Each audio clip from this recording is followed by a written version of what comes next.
Intellectual لوگ، سمجھدار لوگ، اور آج کی دنیا آپ کو معلوم ہے کہ ہمارے نوجوان طبقے میں بہت بڑی تعداد بہت سمجھدار لوگوں کی ہے، اس لیے کہ ان کی معلومات کا دائرہ بڑا وسیع ہو گیا ہے۔ جدید دنیا میں جو علوم ہے ان کا ایکسپلوژن ہے، دھماکہ ہو گیا، اتنے علوم پھیل گئے اور اس کے اثرات ہیں۔ اخبار بین لوگ بھی جو ہیں وہ بھی ایک طرح سے ہر ایک ان میں سے فلسفی ہوتا ہے، آپ اس سے ذرا بات کر کے دیکھیے، وہ اپنے فلسفے بگاڑے گا، اپنی رائے دے گا، معلوم ہوتا ہے کہ شاید سب سے بڑا سیاسی تجزیہ نگار یہی ہے۔ لہذا وہ لوگ کہتے ہیں کہ ہمیں تو وہ بات بتاؤ جو ہماری عقل کو بھی اپیل کرے۔ یہ جو معاملہ ہے وہ ایمان جو عقل کو بھی اپیل کرے، اس کی سورس صرف ایک ہے اور وہ قرآن حکیم ہے۔ مولانا ظفر علی خان نے ایک شعر کہا تھا بہت سادہ انداز میں، وہ جنس نہیں ایمان جسے لے آئیں دکانیں فلسفہ سے، ڈھونڈے سے ملے گی عاقل کو یہ قرآن کے سیپاروں میں۔ عاقل جو ہے انٹلیکچوئل، ایک ہے عام آدمی۔ عام آدمی جو ہے صاحب یقین کی صحبت سے بھی یقین پیدا ہو جائے گا، عام آدمی عمل کرتا رہے گا، اس سے بھی یقین پیدا ہو جائے گا۔ لیکن عاقل انٹلیکچوئل وہ شخص جو کہتا ہے پہلے میری عقل کو اطمینان ہونا چاہیے پھر مانوں گا، اس کے لیے جو سورس ہے، منبع ہے، سرچشمہ ہے ایمان کا، وہ صرف اور صرف قرآن ہے۔ اس میں غور و فکر کرے، انسان اس طرح قرآن کو پڑھے کہ وہ براہ راست اس کا مفہوم اس کے دل کے اوپر اترتا چلا جائے۔ جیسے علامہ اقبال نے کہا ہے کہ تیرے ضمیر پہ جب تک نہ ہو نزول کتاب، گرہ کشا ہے نہ رازی نہ صاحب کشاف۔ قرآن تو تمہارے اپنے قلب پر نازل ہونا چاہیے، اور یہ اصل میں ان کے والد نے کہا تھا ان سے۔ بالکل بچپن میں علامہ اقبال چھوٹے سے بچے تھے، ان کے والد تھے ذرا صوفی منش آدمی تھے، وہ شیخ نور محمد۔ وہ آئے فجر کی نماز مسجد سے پڑھ کر آئے تو دیکھا کہ اقبال جو ہے بچہ وہ قرآن پڑھ رہا بیٹھا ہوا۔ اس نے کہا والد نے کہ بیٹے تم یہ قرآن کیسے پڑھتے ہو؟ اب وہ حیران ہوا بچہ، یا بجان بس میں پڑھتا ہوں قرآن جیسے پڑھتے ہیں، آپ کا مطلب کیا ہے؟ کہا بیٹے قرآن ایسے پڑھا کرو کہ جیسے یہ تم پر نازل ہو رہا ہے، یوں سمجھو کہ تم پر نازل ہو رہا ہے، تم مخاطب ہو۔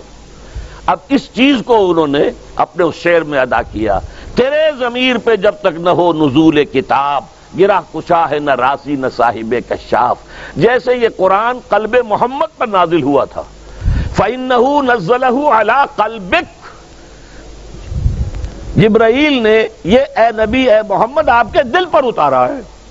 تو جب تک ہمارے بھی دل پر نہیں اترے گا تو قرآن مجید جو ہے وہ ہمیں انسپائر نہیں کر سکے گا۔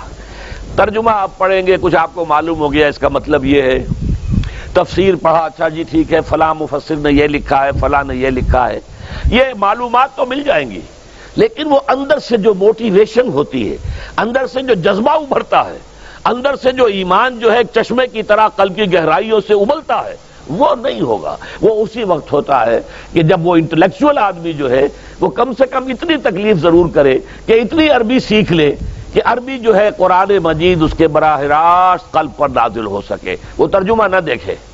اب ایک آیت پڑھی پھر ترجمہ دیکھا، پھر دیکھا اس میں نمبر 11 لکھا ہوا ہے، حاشیہ میں جا کر دیکھا نمبر 11 یہاں ہے، وہ دیکھا، تسلسل تو ٹوٹ گیا۔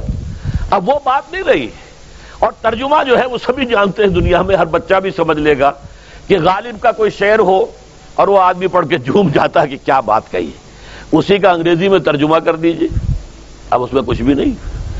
آپ نے مفہوم تو بیان کر دیا انگریزی میں، لیکن جو تاثیر ہے اس غالب کے شعر کی وہ انگریزی میں منتقل نہیں ہو سکتی۔ تو قرآن مجید کا کچھ نہ کچھ مفہوم تو ترجمے سے معلوم ہو جائے گا، قرآن کی تاثیر ترجمے سے نہیں حاصل ہو سکتی، تفسیر سے نہیں حاصل ہو سکتی۔ اس لیے دو سب سے بڑی تفسیروں کا ذکر علامہ اقبال نے کیا ہے کہ گرہ کشا ہے نہ رازی، نہ امام رازی کی تفسیر کبیر سے تمہیں فائدہ ہوگا اور نہ امام زمخشری کی کشاف سے ہوگا، جب تک کہ تمہارے اپنے دل پر قرآن نہ اترے۔ اور اس کے لیے لازم ہے کم سے کم یہ کہ اتنی عربی انسان سیکھ لے کہ بیریئر نہ ہو ٹرانسلیشن کا، کوئی پردہ حائل نہ ہو درمیان میں، تسلسل نہ ٹوٹے، آپ براہ راست پڑھ رہے ہیں اور براہ راست اس کا مفہوم آپ کے قلب پر نازل ہو رہا ہے۔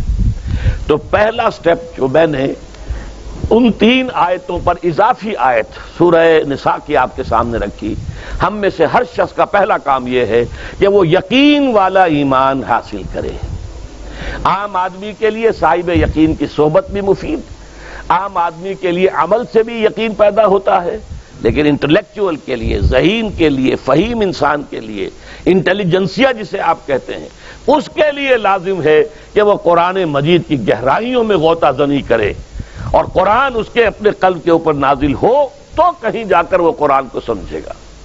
چنانچہ علامہ اقبالی کا ایک اور شعر میرے ذہن میں آیا ہے، وہ میں آپ کو سنا دوں۔ ہم یہ سمجھتے ہیں کہ عرب تو ان کی اپنی زبان ہے، لہذا وہ تو قرآن مجید کو سمجھتے ہی ہوں گے، لیکن بسا اوقات ایسا بھی ہوتا ہے اگر دل پر حجاب آئے ہوئے ہوں تو قرآن مجید کے سمجھنے سے بھی کچھ حاصل نہیں ہوتا، دل پر حجاب ہے۔ یہی وجہ ہے تو عرب ہو یا عجم ہو،